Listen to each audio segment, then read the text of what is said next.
दूसरे चुनाव में हिमांशी एक बड़ा फैक्टर साबित हो रही हैं, क्योंकि उन्होंने निर्दलीय चुनाव लड़ा और 4,000 के आसपास वोट लिए हैं। कहीं ना कहीं जो अध्यक्ष पद की अगर जो जीत की बात की जाए, जितना बड़ा मार्जिन एबीवीपी और एनएसयूआई के बीच में हुआ, उसमें वो भी एक फैक्टर मानी जा रही है। और कुछ हमारे साथ में यहाँ पर जो छात्र मौजूद हैं, उनसे बात करेंगे। क्या कहते हैं, ये जो निर्दलीय चुनाव हिमांशी ने लड़ा, उसको लेकर के क्या जीत और हार को भी उसका असर पड़ा कहीं ना कहीं?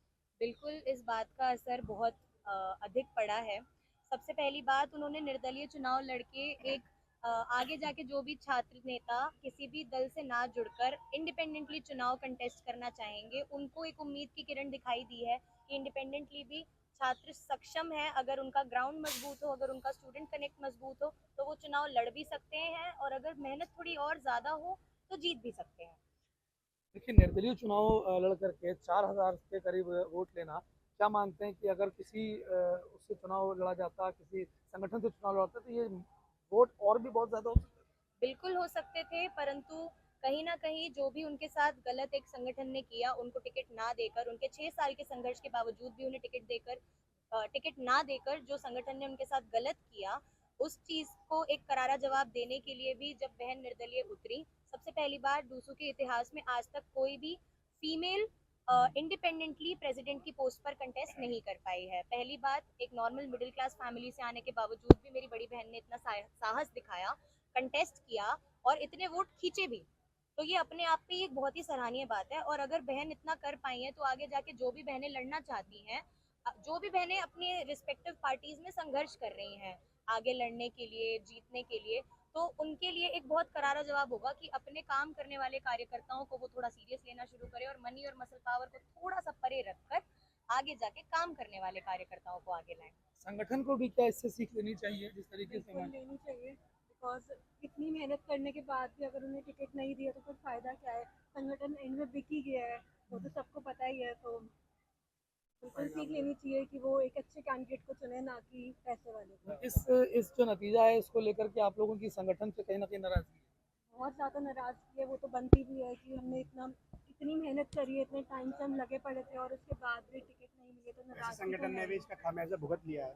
3-1 का आंकड़ा आप देख सकते हो। वो तो राहुल की एक बच्चे से बच्चे मिलाव जो हुआ, एक जो उसकी मेहनत थी वही रंग लाई। इसमें संगठन की कहीं जीत नहीं है। संगठन आज के टाइम पे 0% रहा है।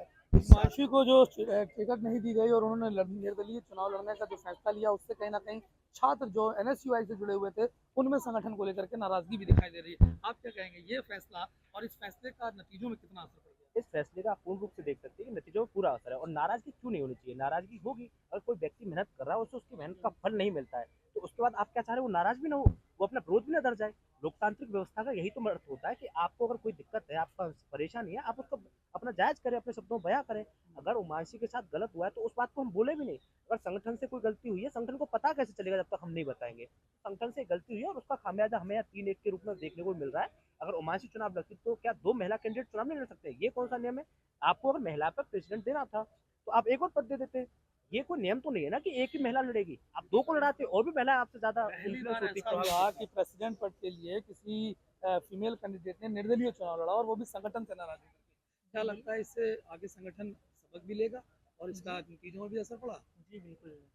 ये आगे संगठन को एक सोचने पर मजबूर करेगा कि अगर हम जो धरातल पे, हमारे ग्राउंड लेवल पे जो हमारे बच्चों से, विद्यार्थियों से जो संपर्क टू डोर अपना आपसी सहमति से जो व्यवहार बनाए थे, उसको ना दे के टिकट इन्होंने एनएसयूआई ने बहुत बड़ी गलती की है, जिसका खामियाजा इन्हें आज अगर इन्हें सोचने पे मजबूर किया है। अगर ये आगे भी ना सोचेंगे कि जो प्रत्याशी हमारा धरातल पे मौजूद है, जो कैंडिडेट हमें लड़ाना है, अगर हम किसी 45 दिन के आए हुए व्यक्ति को या फिर किसी को हम टिकट देंगे, तो उसका खामियाजा निश्चित है भुगतना है। खामियाजा भुगतना पड़ेगा। देखिए, सीधे तौर पे जो एनएसयूआई से जुड़े हुए छात्र हैं, उनका भी ये कहना है कि संगठन को कहीं ना कहीं इन नतीजों से सबक लेना चाहिए, क्योंकि हिमांशु को टिकट न देना एनएसयूआई को कहीं ना कहीं नुकसान पहुंचाया। और फिलहाल इन जो जुड़े हुए लोग हैं, जो एनएसयूआई से जुड़े हुए छात्र हैं, वो भी कह रहे हैं कि जो छात्र मेहनत करता है, उसी पर ध्यान देना चाहिए, जिससे इस तरीके के नतीजे जो 3-1 के नतीजे हुए हैं,